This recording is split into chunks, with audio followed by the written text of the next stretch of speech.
외국 영화를 보면 상급자들이 일 때문에 가정을 소홀히 하는 바람에 아내로부터 이혼을 당하는 장면이 부지기 쓰이고 사장의 책상에는 처리하여야 할 서류들이 가득한 경우가 많다. 책상이 끗끗한 경우는 마피아 보스이거나 사기꾼이다.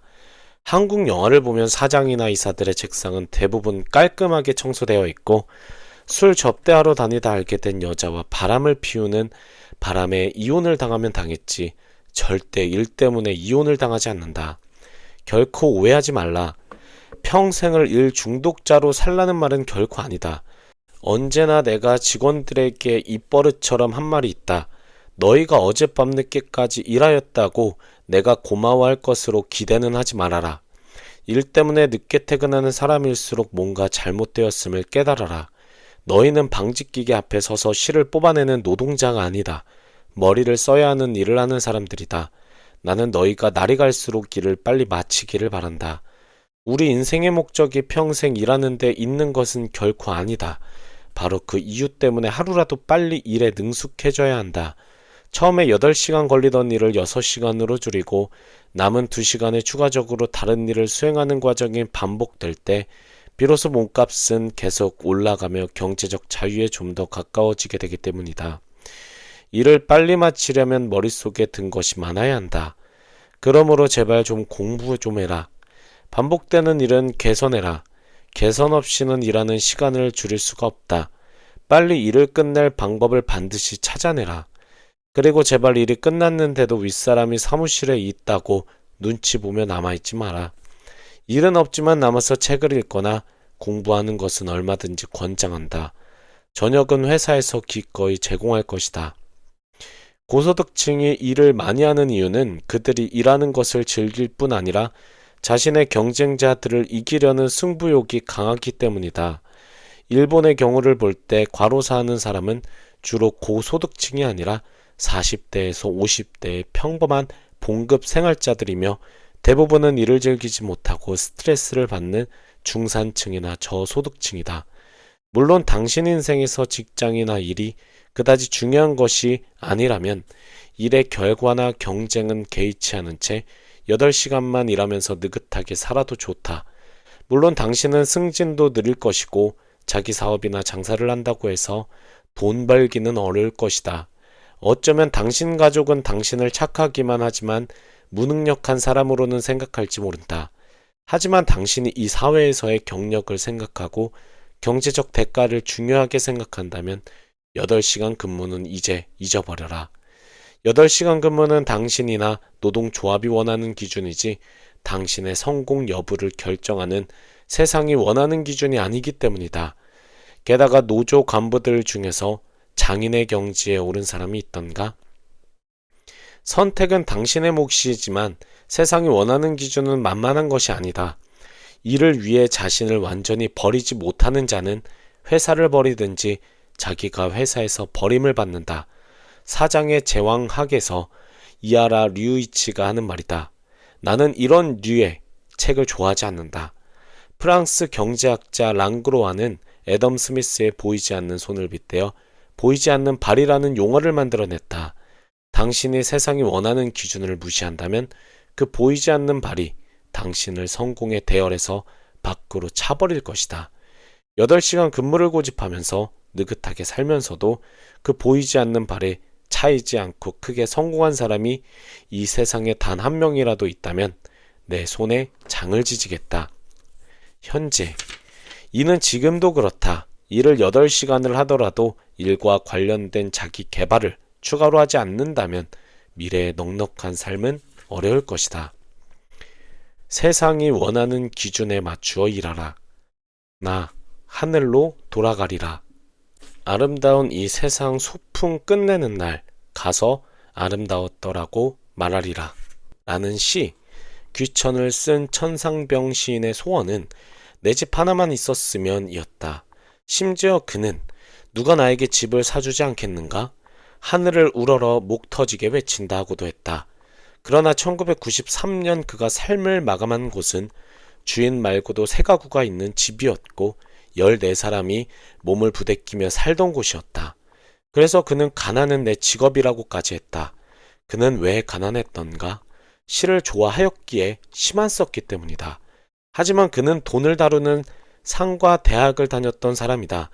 돈은 그의 아내가 찻집을 하여 벌었다고 하며 그 찻집은 2001년 현재 아직도 영업 중이다. 그가 가난하였던 이유는 무엇인가? 시집이 잘 팔리지도 않는 이 땅에서 시를 썼기 때문 아닌가? 시인으로서 시만 썼다면 대부분 가난할 수밖에 없다. 그러나 똑같은 시인이지만 많은 책들의 편자 혹은 역자로 등장하기도 하는 류시와는 내가 짐작하기에 전혀 가난한 시인이 아니다. 그는 보통 사람들이 무슨 글을 읽고 싶어 하는지를 찾아내 상품화시키는 유능한 편집자이며 세상에서 대가를 얻어내는 마케팅 기법도 아는 사람이다. 당신이 시인이라면 천시인처럼 살 것인지 류시인처럼 살 것인지는 당신 스스로 결정할 사항이며 그 어느 쪽의 삶이 우월하다는 말은 그 누구도 하지 못한다. 하지만 어느 직업을 가졌든 세상으로부터 더 많은 경제적 대가를 얻어내려면 그 대가를 결정하는 세상이 무엇을 원하는지를 알고 있어야 한다. 세상이 원하는 것이 무엇인지도 모른 채 자기 최면에 빠져 살게 되면 돌아오는 것은 실패와 좌절뿐이다. 그럼에도 불구하고 실패한 자들의 대부분은 세상이 원하는 것은 무시하면서 실패의 책임과 원인을 세상에 돌린다. 세상이 불공평하다느니, 세상이 썩었다느니, 세상이 학벌이나 인맥 등으로만 이루어져 있다느니 등등. 실패한 자들의 핑계는 길고 긴 레파토리를 이룬다. 명심해라. 성공한 자들은 어떤 일이 잘못되면 그 책임과 원인을 자기 자신에게서 찾는다. 절대 세상 속에서 핑계를 찾지 않는다는 말이다. 예를 들어보자. 나는 자가용 기사를 한두 명 겪어본 사람이 아니다. 연봉 2천만 원을 주건 3천만 원을 주건 간에 보통의 자가용 기사의 경우 목적지까지 잘 모셔다 드리고 차량 관리 잘하면 되었지 뭐가 더 필요해라고 생각한다. 하지만 목적지까지 잘 모셔준다는 기준은 순전히 자기들 기준이며 차량 관리 수준 역시 자기들 판단에 근거한다.